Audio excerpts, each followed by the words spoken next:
आखिर कौन है महागणपति? आखिर क्यों प्रत्येक तांत्रिक साधनाओं में और खास करके महाविद्या साधना में महागणपति का आवाहन अत्यंत आवश्यक माना जाता है? क्या अंतर है मूल गणपति और महागणपति के बीच में? गणपति के बारे में आज तक हमने जितनी भी कथाएं सुनी हैं, जानी हैं, पढ़ी है, वो कहीं ना कहीं गणपति के बारे में है, गणेश के बारे में है। लेकिन आज मैं आपको जो बात कहने के लिए जा रहा हूँ वो महागणपति के बारे में है। भगवान गणपति का एक ऐसा सर्वोच्च स्वरूप जिनके बारे में ना तो कभी किसी ने आज तक ज्यादा बात करी है, ना तो कोई कभी बात करना चाहते हैं, क्योंकि ये भगवान का एक ऐसा स्वरूप है जिनकी उपासना मात्र से सब कुछ प्राप्त हो सकता है। नमस्ते, आप सबको मेरा प्रणाम। आज हम जो बात करने वाले हैं उस कथा के माध्यम से, उस बात के माध्यम से हो सकता है कि आपकी कई मान्यताओं का खंडन हो जाएगा। आपने आज तक जो सोचा था, समझा था, जाना था, वो कदाचित हमेशा हमेशा के लिए बदल जाएगा। तो जब हम गणपति और महागणपति की बात करते हैं तब एक प्रश्न बार बार हमारे अंतर्मन में आता है कि क्या आगे महा लगा देने से बात बन जाएगी? महागणपति यानी कोई ऐसा स्वरूप जो गणपति के पहले विद्यमान था, गणपति के बाद में विद्यमान था, इस स्वरूप का प्राकट्य कैसे हुआ? तो यहाँ पे मैं आप सबको एक ऐसा रहस्य बताने जा रहा हूँ जिस रहस्य के बारे में जानकर आप चौंक जाएंगे। गणेश पुराण के अनुसार हमारे शास्त्रों में जो महागणपति हैं, जो भगवान का सर्वोच्च स्वरूप है, उन्होंने कई अवतार धारण किए, प्रत्येक युग में धारण किए।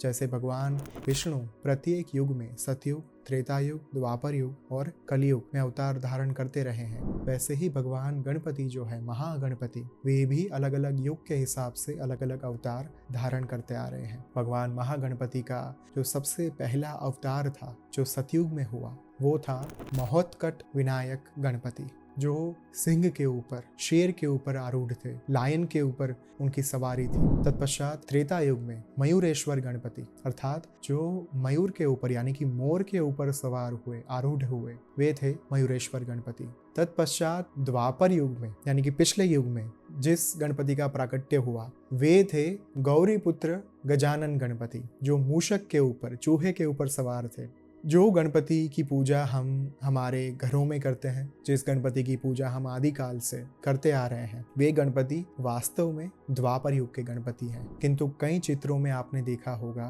भगवान गणपति को मोर के ऊपर जो है सवार दिखाया जाता है। इसके पीछे का तात्पर्य आज आपको शायद समझ में आया होगा कि वो जो गणपति है वो मयूरेश्वर गणपति त्रेता युग के गणपति होते हैं। किंतु अब जैसे भगवान विष्णु कलयुग में कल्कि अवतार लेकर प्रकट होने वाले हैं, वैसे ही गणेश पुराण के अनुसार भगवान गणपति कलयुग में अश्व के ऊपर आरूढ़ होंगे, यानी कि घोड़े के ऊपर सवार होकर धूम्रकेतु नाम से आएंगे और दुष्टों का संहार करेंगे। अगर आप कनेक्शन देखेंगे तो आपको ज्ञात होगा कि कल्कि अवतार जो है वो भी घोड़े के ऊपर आने वाला है, और ये जो गणेश पुराण के अनुसार महागणपति का चौथा अवतार जो कलयुग में अवतरण जिसका होने वाला है, धूम्रकेतु अवतार, धूम्रकेतु गणपति भी अश्वारूढ़ होंगे, घोड़े के ऊपर सवार होंगे और दुष्टों का संहार करने के लिए अवतार धारण करेंगे, जिनका वर्ण जो है वो धूम्र रंग होगा। अब यहाँ पे प्रश्न ये उठता है कि ये तो हो गई अवतारों की बात, लेकिन महागणपति कौन है? तो महागणपति के प्राकट्य की कथा हमें ब्रह्मांड पुराण में ललितोपाख्यान में मिलती है, जहाँ पे माँ ललिता महात्रिपुर सुंदरी के निराकार स्वरूप से साकार स्वरूप में आने की प्राकट्य की कथा जुड़ी हुई है। उसी समय पे भगवान महागणपति के साकार स्वरूप की प्राकट्य की कथा भी आपको वहीं से प्राप्त होती है। मैंने कई बार कहा है, Shri Vidya, ultimate Mahavidya, the supreme wisdom, the supreme Vidya, एक ऐसा स्वरूप डिवाइन फेमिनाइन का जो सुप्रीम है, जिनके ऊपर कुछ नहीं है, जो सर्वोच्च तंत्र विद्या है, महाविद्या है, जिनके द्वारा ये जो समस्त विश्व है उसका निर्माण हुआ है, ब्रह्मांड चल रहे हैं। स्वयं भगवान ब्रह्मा विष्णु महेश के साकार स्वरूप में प्राकट्य के पीछे जो जिम्मेदार हैं वो है माँ ललिता महात्रिपुर सुंदरी। उनके साकार स्वरूप के प्राकट्य की कथा ब्रह्मांड पुराण से प्राप्त है, जो हमने पिछले कई वीडियोस में आपके साथ शेयर की थी कि भंडासुर का वध करने के लिए माँ का प्राकट्य किया गया। देवताओं ने अपने अंगों की आहुति देकर एक महायज्ञ का आयोजन किया, जहाँ पे चिदग्नि कुंड संभूता देव कार्य समुद्यता, देवों के कार्यों को संपन्न करने के लिए चित्त रूपी अग्नि से जिनका प्राकट्य हुआ वे थी माँ ललिता महात्रिपुर सुंदरी। अब माँ का प्राकट्य हो गया और भगवान विश्वकर्मा ने उनके लिए एक निवास निवास स्थान बनाया। भगवान ब्रह्मा ने ये प्रस्ताव रखा कि आप तो सर्वोच्च महाविद्या है, सर्वोच्च महादेवी हैं, तो आपके लिए जो अर्धांग होंगे, आपके जो पति परमेश्वर होंगे, वे भी उनका सर्वोच्च स्वरूप ही होना चाहिए। तब जाकर महादेव ने, देवाधिदेव ने सदाशिव स्वरूप धारण किया और भगवान कामेश्वर और माँ कामेश्वरी यानी कि सदाशिव और माँ ललिता महात्रिपुर सुंदरी दोनों का मिलन हुआ और इस तरीके से हमें जो है श्री विद्या प्राप्त हुई। अब भंडासुर के सामने युद्ध शुरू हो चुका था। एक के बाद एक माँ की कई सारी नित्याएं जो थी, उनकी जो मंत्रिणी थी, सेना नायिका थी, उन्होंने वध करना शुरू कर दिया था। दंडना था और वाराही के कारण कई सारे असुरों का नाश हो चुका था, वध हो चुका था। भंडासुर के 300 पुत्रों का भी वध हो चुका था। अब ये बात जानकर उनका जो मंत्री था, यानी कि भंडासुर का जो मंत्री था विशुक्र, वो बड़ा ही क्षुब्ध हो गया था, बड़ा ही दुखी हो गया था। उसने एक षड्यंत्र किया। अपने षड्यंत्र के चलते उसने जय विघ्न यंत्र नाम से एक तांत्रिक यंत्र है, जिसका अनुष्ठान कर एक पूरी रात तक उसने उस यंत्र के ऊपर अनुष्ठान किया, तांत्रिक अनुष्ठान किया, और उस जय विघ्न यंत्र को लेकर माँ की जो सेना नगरी थी वहां पे उस यंत्र को एक कोने में जाकर छिपा दिया। अब जैसे ही वो यंत्र, जय विघ्न यंत्र वहां पे रखा गया माँ की सेना नगरी में, माँ ललिता महात्रिपुर सुंदरी की जितनी भी सेना थी, जितने भी सैनिक थे, वे सभी तंद्रा में आ गए, आलस्य का शिकार हो गए, प्रमाद का शिकार हो गए। सब में एक विस्मृति का भाव आ गया। कोई भी सैनिक उस नगरी से बाहर नहीं निकलना चाहता था युद्ध करने के लिए। मन ही मन वो इतने हतोत्साह हो चुके थे, निराश हो चुके थे कि उनका युद्ध करने का मन ही नहीं हो रहा था। इस परिस्थिति का लाभ उठाने के लिए, इस आपदा को अवसर में परिवर्तित करने के लिए भंडासुर के जितने भी सैनिक थे, उन्होंने माँ की सेना नगरी में घुसकर उनके जो दिव्य अस्त्र एवं शस्त्र थे वो छीनना शुरू कर दिए। अब ये बात जैसे ही माँ के पास पहुंची तो माँ ललिता महात्रिपुर सुंदरी के मुखारविंद पर कोई चिंता नहीं दिखाई दी, कोई संशय नहीं दिखाई दिया। उनके बाजू में भगवान कामेश्वर बैठे हुए थे। उन्होंने अपने अर्धांग, अपने पति परमेश्वर के सामने देखा और एक स्मित किया। इतना मधुर स्मित था वो, जिसके प्रभा पुंज से, जिसके तेज में से एक स्वरूप का प्राकट्य हुआ, जो स्वरूप था महागणपति। जहाँ पे हम बात करते हैं कि माँ ललिता महात्रिपुर सुंदरी अगर सर्वोच्च तंत्र विद्या है, तो एक सर्वोच्च तंत्र विद्या ही भगवान गणपति के सर्वोच्च तांत्रिक स्वरूप, सर्वोच्च महास्वरूप के प्राकट्य के लिए जिम्मेदार हो सकती है, निमित्त बन सकती है। और इसी कारण से भगवान महागणपति के प्राकट्य की कथा माँ पार्वती के साथ नहीं, किंतु माँ ललिता महात्रिपुर सुंदरी के साथ जुड़ी हुई है। जब महागणपति का प्राकट्य हुआ, उस समय पर उन्होंने माँ से आदेश मांगा कि माँ मेरे लिए क्या आदेश है, आप मुझे क्या आज्ञा देना चाहती हैं। तब माँ ने ये जो एक पूरी स्थिति का निर्माण हुआ था, इस स्थिति के बारे में भगवान महागणपति को बताया, सूचित किया, और तुरंत ही महागणपति ने अपनी सेना के साथ माँ की जो सेना नगरी थी उसके चक्कर लगाने शुरू कर दिए। अब सेना नगरी के चक्कर लगाते लगाते महागणपति ने देखा कि एक कोने में कहीं पे एक जय विघ्न यंत्र जो है वो पड़ा हुआ था। जैसे ही उन्होंने इस जय विघ्न यंत्र को देखा, उसके तांत्रिक प्रभाव को जाना, तुरंत ही उन्हें सारी बात समझ में आ गई। उन्होंने अपने दांत के एक प्रहार से ही उस विघ्न यंत्र के असंख्य टुकड़े कर दिए और जैसे ही विघ्न यंत्र टूटा, माँ की जो पूरी सेना नगरी थी उनमें उत्साह छा गया और वो युद्ध करने के लिए तत्पर बन गई। अब इस मौके पर भगवान महागणपति ने सुमुख, दुर्मुख से लेकर कई अलग अलग स्वरूपों का प्राकट्य किया। अपनी अलग अलग शक्तियों के साथ, संगिनियों के साथ उन्होंने युद्ध के लिए भंडासुर को आह्वान दिया और तत्पश्चात उन्होंने गजासुर नाम के एक असुर का वध किया। गजासुर के वध करने के पश्चात जब वे माँ ललिता महात्रिपुर सुंदरी के सामने गए ये समाचार लेकर, तब माँ बहुत ही प्रसन्न हुई। आपको शायद एक श्लोक का स्मरण होगा, श्री ललिता सहस्र नाम में कहा गया है, विशुक्र प्राण हरण वाराही वीर्य नंदिता कामेश्वर मुखालोक कल्पित श्री गणेश्वरा।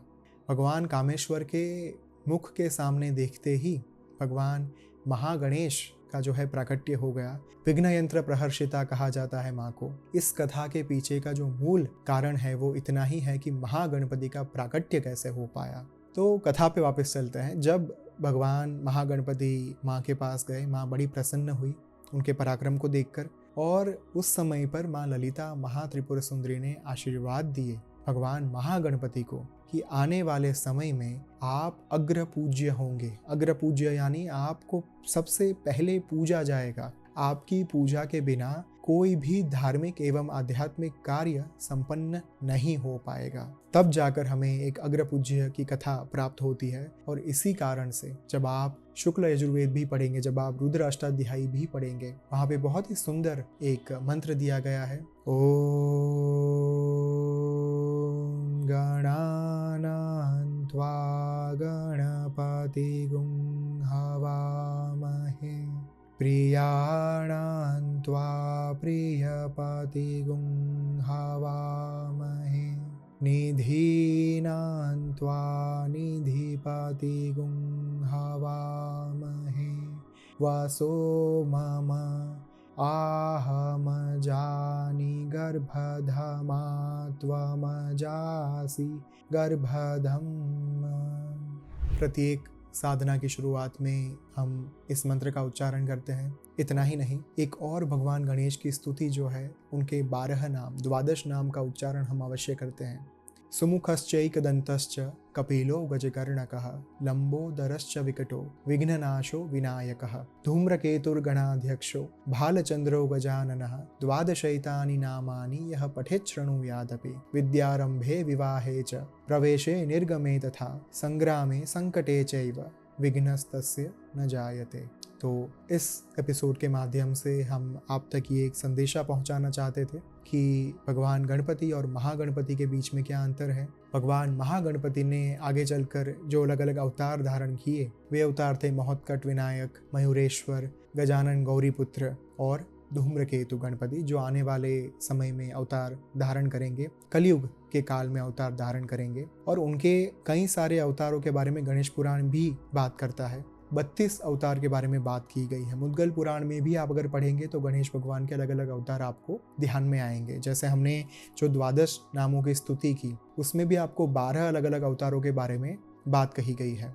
सुमुखश्चैकदन्तश्च, सुमुख एक दंत, सुमुखश्चैकदन्तश्च कपिलो गजकर्णकः, कपिल और गजकर्णक, लंबोदरश्च विकटो विघ्ननाशो विनायकः, लंबोदर विकट गणपति, विनायक लंबोदरश्च विकटो विघ्ननाशो विनायकः, लंबोदर गणपति, विकट गणपति, विघ्ननाश विनायक गणपति, धूम्रकेतुर्गणाध्यक्षो भालचंद्रो गजाननः, धूम्रकेतुर और गणाध्यक्ष भालचंद्र और गजानन, द्वादशैतानि नामानि यः पठेत् शृणुयादपि विद्यारंभे विवाहे च प्रवेशे निर्गमे तथा संग्रामे संकटे चैव विघ्नस्तस्य न जायते। जीवन के कोई भी कार्य की शुरुआत, चाहे वो वैवाहिक कार्य हो या फिर आप किसी जगह पे प्रवेश कर रहे हैं, आप अगर संग्राम में जा रहे हैं, युद्ध करने के लिए जा रहे हैं, किसी भी स्थान पर अगर आप भगवान गणपति के इन 12 नामों का स्मरण करेंगे तो भगवान के अपार आशीर्वाद एवं कृपा आपको प्राप्त होंगे। तो इसी के साथ आज का ये जो वीडियो है ये हम समाप्त कर रहे हैं। आपसे बहुत जल्द मिलेंगे।